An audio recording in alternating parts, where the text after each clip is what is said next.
oftentimes talk about the wave and synergy in the body and all. It's fantastic.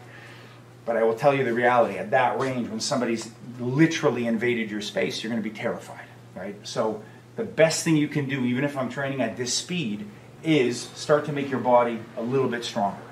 What is the probability that you're going to feel relatively relaxed or relatively more stressed at this distance? More stressed, right?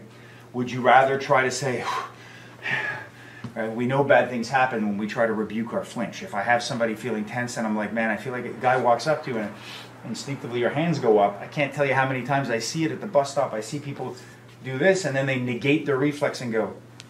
They try to act casual, like nothing. If your hands came up, it's all right. My hands came up for a reason. I'll keep them up. As soon as I fight my reflex and put it down, I'm in trouble. If I'm in this position and I go, oh man, I made a mistake, and for whatever reason I've let Jordy in too close, and now he's inside my funnel, I know I'm going to be tense. So it's better for me to get used to feeling that. Contract my core, be ready. Do you think it's going to be more likely that you're going to score with a big telegraphic wave, or it's going to be a tight shot? It's going to be a tight shot.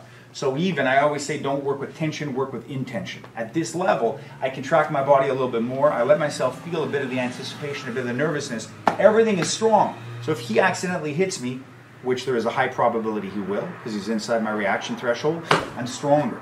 If I can get, I'll do things like this at close range out of reflex. I'll bring my chin down and my shoulders up, but in a way that doesn't look like I'm getting ready for a fight.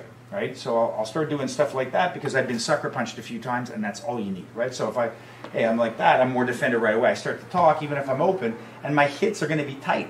So I'm not going to have time for great synergy. Maybe I'm going to have a little shot from the hinge. Maybe I'm going to have a short shot from the body.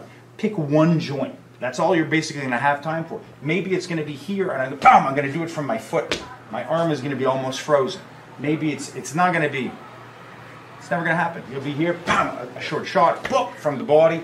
Maybe I'm going to cough. I'm going to drill him in the neck.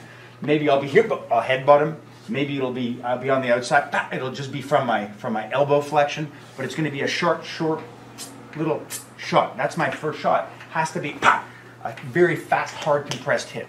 If you train it like this, you're never going to be in that state. You're never going to get to your go-to. Does that make sense? So volunteering for the open funnel, the other person just wants to make themselves tight enough to fit in there. They're working like that. And then you want to see what feels right.